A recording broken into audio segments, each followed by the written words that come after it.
Les entretiens de Synergie Mag. Les entretiens de Synergie Mag. Bonjour, c'est Michel. Bienvenue dans les entretiens de Synergie Mag. Aujourd'hui, nous allons parler du diabète, une maladie qui touche environ 500 000 personnes en Suisse. Nous avons interviewé plusieurs membres de Diabète Genève afin d'en savoir plus sur cette maladie silencieuse. Les entretiens de Synergie Mag. Je m'appelle Odile Rossetti-Olanilly et je suis diététicienne à Diabète Genève. Lorraine Bouvier, secrétaire générale de Diabète Genève. Quelles sont les causes du diabète ? Tout dépend de quel diabète on parle, parce qu'il existe différents types et puis les causes sont pas forcément identiques. Dans le diabète le plus courant, c'est le diabète de type 2. Il y a un terrain génétique et puis il y a aussi les facteurs environnementaux, l'alimentation et l'activité physique qui rentrent en ligne de compte. Dans beaucoup de cas, il y a un terrain favorable, mais c'est vrai que si on a une alimentation qui est inadéquate et puis si on a peu d'activité physique, c'est deux facteurs qui vont influencer et faire qu'il y a plus de risques de développer un diabète de type 2. Dans le diabète de type 1, c'est une maladie qui est auto-immune et qui va faire qu'on va développer un diabète de type 1, mais il n'y a pas beaucoup de choses à faire au niveau préventif. Est-ce que c'est grave d'avoir du diabète ? Alors, grave, je dirais que si on a un diabète qui est mal équilibré, on peut développer des maladies secondaires qui peuvent être assez graves. En fait, d'avoir un taux de sucre trop élevé dans le sang va favoriser les dépôts de graisse dans les vaisseaux et va favoriser le développement de certaines maladies, que ce soit au niveau du cœur, que ce soit au niveau des yeux, au niveau des reins, au niveau des nerfs et puis des extrémités comme les pieds. Et puis, si toujours le diabète est déséquilibré, on peut avoir des conséquences qui sont très graves. Mais c'est vrai que si le diabète est bien équilibré, on va éviter de développer ces maladies secondaires et puis on peut très bien vivre et faire tout ce qu'on veut avec un diabète équilibré. Les entretiens de Synergie Mag. Peut-on guérir du diabète ? Un diabète de type 1 ne se guérit pas, c'est une maladie chronique. Un diabète de type 2, s'il est diagnostiqué très précocement, on peut, dans certaines conditions, revenir à une normale. Ça veut dire que si je suis en surpoids ou si j'ai une obésité et que je mange une alimentation qui est déséquilibrée avec des aliments qui sont raffinés, pas de légumes, que je mange beaucoup de sucreries, que je bois des sodas et des choses comme ça, et que j'ai aucune activité physique, c'est clair que, j'aurai plus de risques. Si je suis diagnostiquée avec un diabète de type 2 et que je me dis, je vais changer mon alimentation, je vais revenir à une alimentation plus saine, je vais faire quelques exercices physiques, bouger les bras, bouger les jambes, etc.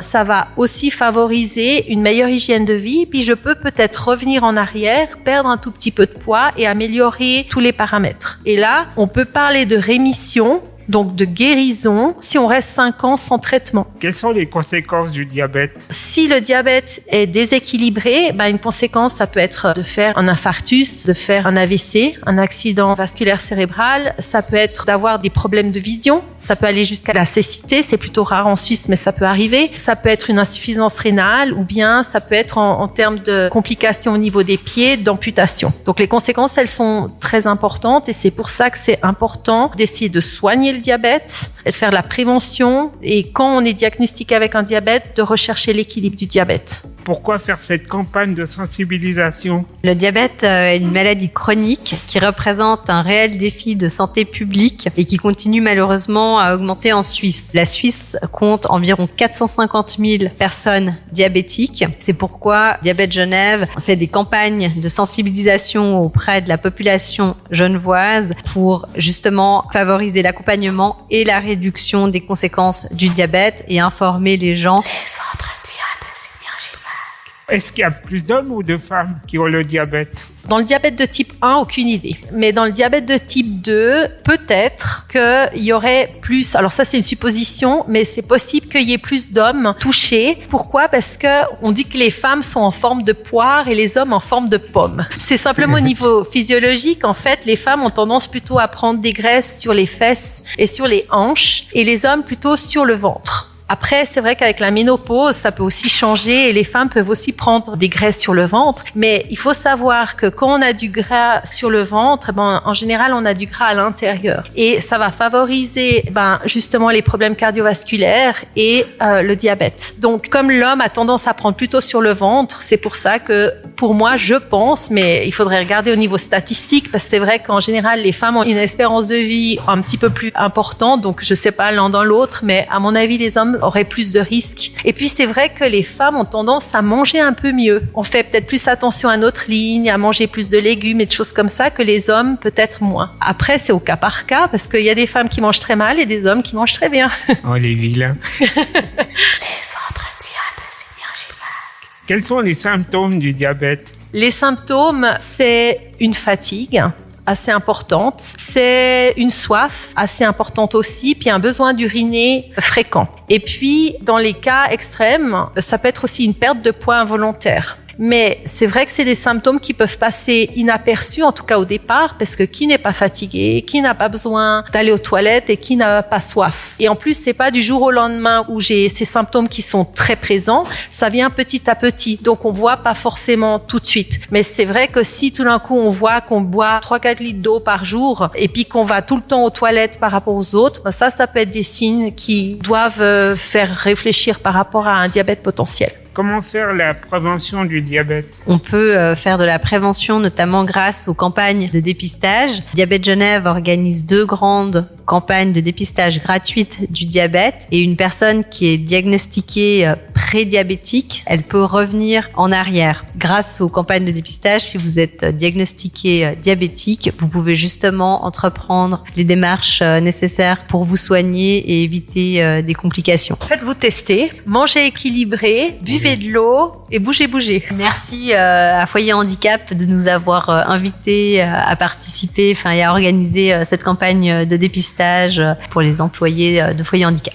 C'est avec plaisir qu'on le fait. Les entretiens de Synergie Mag. Alors moi, c'est Valérie. Je suis infirmière pour le diabète. Quelles sont les idées fausses sur le diabète? Alors on entend souvent les personnes nous demander si seulement les personnes en surpoids peuvent développer le diabète, par exemple. Ou sinon, on peut aussi entendre le diabète, c'est peut-être pas une maladie grave, puisqu'on la sent pas. C'est une maladie silencieuse. On entend régulièrement les personnes nous parler de l'insuline. L'insuline fait grossir. Ça peut être aussi une question qui est souvent mise en discussion. Si j'ai de l'insuline, cela veut dire que c'est un diabète plus grave? Est-ce qu'il y a un petit diabète ou un diabète plus important? Et la question qui revient aussi très très souvent, c'est je dois supprimer le sucre, je dois plus manger de sucre, le sucre est interdit. Et puis après, c'est des questions surtout sur les types de diabète. Le diabète de l'enfant, c'est plutôt le diabète type 1. Et après, les questions, c'est plutôt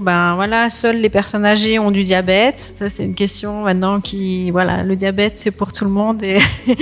Et malheureusement, c'est une maladie qui va augmenter avec les années. Et donc, il n'y a pas besoin d'être en surpoids pour être diabétique, d'après ce que je comprends. Alors, le poids, c'est un facteur qui peut influencer l'apparition du diabète de type 2, puisqu'on parle d'une résistance à l'insuline qui peut favoriser justement les perturbations du taux de l'équilibre du sucre. Donc, quand on vous parle de surpoids, c'est pas trop une fausse croyance. C'est plutôt juste. Est-ce que vous voudriez rajouter quelque chose par rapport à ça? En tous les cas, la prévention est très importante. Le fait de se faire dépister, c'est très important pour pouvoir agir justement, faire des changements dans les habitudes de vie pour justement freiner, éviter ou ralentir ce fléau qui est le diabète, parce que c'est vraiment une maladie silencieuse qu'on ressent pas. Donc l'idée de mettre en place des actions, c'est très important. Les entretiens de Synergie Mag. Et en tant que professionnelle de la santé et comme infirmière pour le diabète, est-ce que vous recommanderiez aux pédiatres de faire des dépistages chez les enfants, par exemple, ou la jeune population? Par rapport aux enfants, ça se discute puisque les enfants, on diagnostique souvent le diabète de type 1, qui est complètement différent du diabète de type 2. Mais maintenant, on voit apparaître en fait des enfants qui ont justement le diabète de type 2, qui ont une obésité aussi. Donc, on peut aussi être vigilant vigilant et pouvoir aider ces patients, ces enfants, ces jeunes ados à pouvoir être soutenus pour faire des changements alimentaires, reprise de l'activité physique et d'être suivis au niveau médical pour éviter de développer un diabète de type 2. Les entretiens de Synergie Mag. On vous remercie pour l'interview et pour la prévention que vous faites pour cette maladie plutôt silencieuse. Merci beaucoup.